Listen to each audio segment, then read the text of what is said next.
Hey there, Koya Academy. Welcome back. As your economics instructor, I am super excited to jump right into this explainer today. We're going to be tackling a financial distinction that honestly sounds incredibly simple on the surface, but it's actually a total psychological battlefield. Yep, we're talking about needs versus wants. This is Module 5, Lesson 5.1, and let me tell you, mastering this specific concept, it's the absolute foundation of everything we're going to do together on this personal finance journey. So let's just do a quick rundown of today's agenda. First, we'll hit the core distinction, then navigating the gray zone. Third is why lines get blurred, followed by the 3-bucket framework, and we'll wrap up with the honest self-audit. Got to get through all of this before we tackle that big budgeting rule coming up in Lesson 5.2.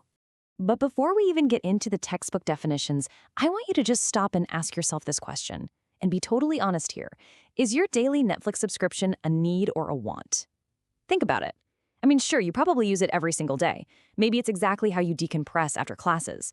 But, well, survival is a completely different standard, isn't it? So let's look at how we actually separate these two categories. All right, Section 1, the core distinction, the textbook baseline. Let's just start with the absolute baseline here, so we can get our definitions perfectly straight. Okay, here is the absolutely crucial distinction. A need is something you literally must have to survive, to stay healthy, and basically just remain functional. Without it, your actual safety, your health, or your ability to do your work is genuinely at risk. Now, a want, on the other hand, is something that definitely improves your quality of life, but push come to shove, you could absolutely live without it. If you don't have a want, yeah, life might be a bit less enjoyable, but you're still safe, healthy, and functional. When we look at this clear-cut, unambiguous list, things make pretty obvious sense, right? Like rent or a mortgage to keep a roof over your head, your basic groceries, utilities like water and heat, and basic transportation so you can actually get to your job. Those are crystal clear needs. On the flip side, we've got restaurant meals, having, 3 different streaming subscriptions, hitting up concerts, nightlife, travel. Those are clear wants. Upgrading to the newest phone or a luxury car, want. Basically, shelter is a need, but that premium luxury apartment downtown with a pool, totally a want. Easy enough in theory, for sure. But as we all know, real life is messy. And that brings us right to Section 2, navigating the gray zone, or, as I like to call it, where Gen Z's money disappears. This is where most of your money quietly vanishes. And hey, there's no moral judgment here at all. It's just the everyday math catching up with us. Let's test this out with a real-world example. Is the internet a need or a want?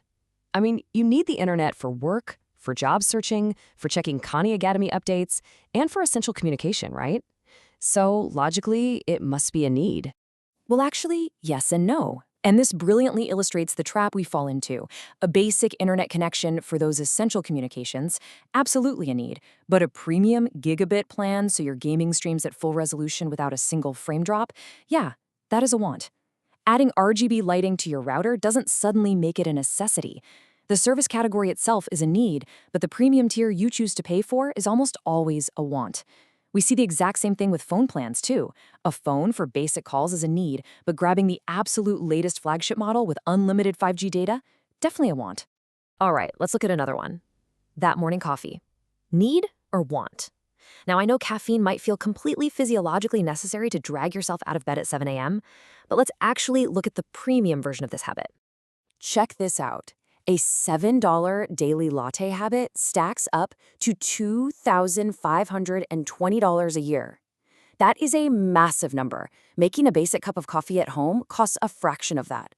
So while the caffeine requirement is, debatable as a need, that $7 premium price tag is definitely 100% a want.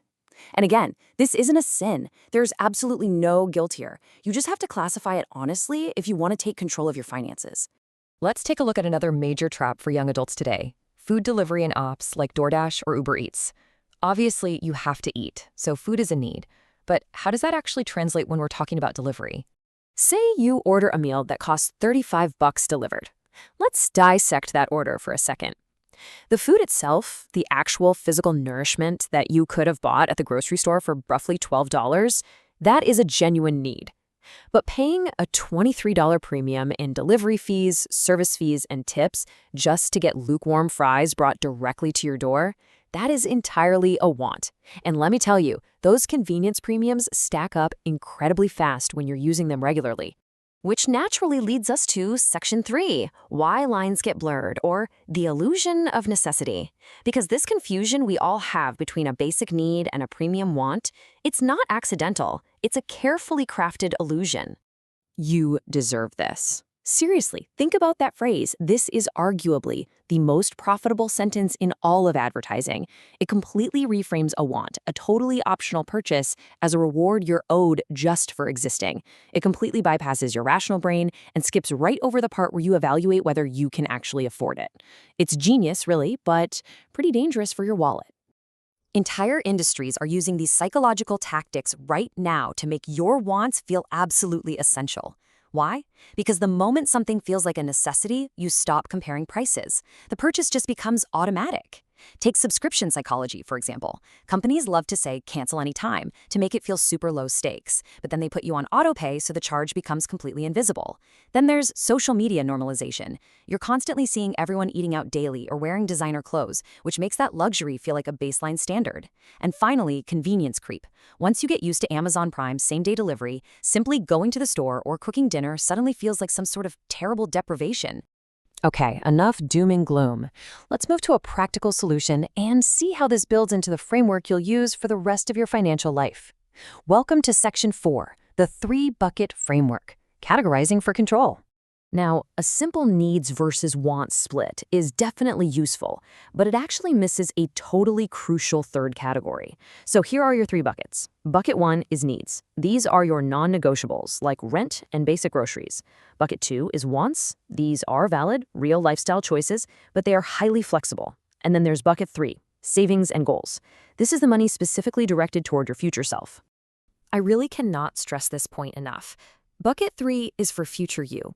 It is not a need, and it is definitely not a want. It's its own highly protected category.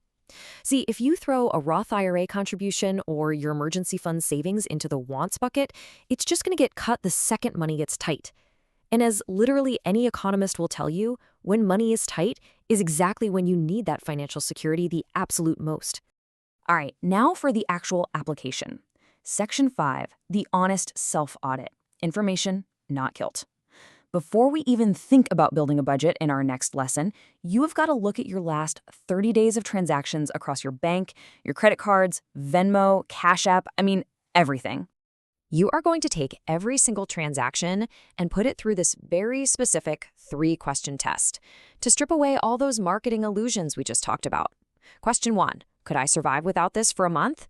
If the answer is yes, it's a want. Question 2, is there a cheaper version of this that covers the exact same need?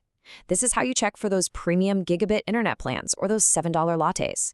And question 3, is this going toward future me or present me? That tells you if it belongs in that special protected bucket 3. Keep in mind, the goal of this audit is not guilt. It is purely about gathering information. A lot of times, students will run this audit and say, wow, 65% of my spending is on needs. But is it really? We all unconsciously classify our wants as needs. So if your needs category is looking suspiciously high right now, you really need to dig in and investigate, whether it's hiding a premium phone plan, maybe multiple streaming services masquerading as essentials, or those sneaky convenience premiums on takeout food. Seeing your spending clearly without any sugarcoating is the very first step to deciding differently. And honestly, now that you can sort your spending into these 3 distinct buckets without feeling any guilt about it, you are completely prepared for the ultimate budgeting framework coming up in Lesson 5.2, the 50-30-20 rule. It maps perfectly onto everything we just went over today. So I want to leave you with this final thought to provoke some real action today. Now that you know exactly what goes into your 3 buckets, how much of your actual paycheck is currently going into each of them? I want you to think about that really hard as you pull up those bank statements today. Run that honest self-audit, and I'll see you back here in Lesson 5.2 to start putting some hard percentages on those buckets.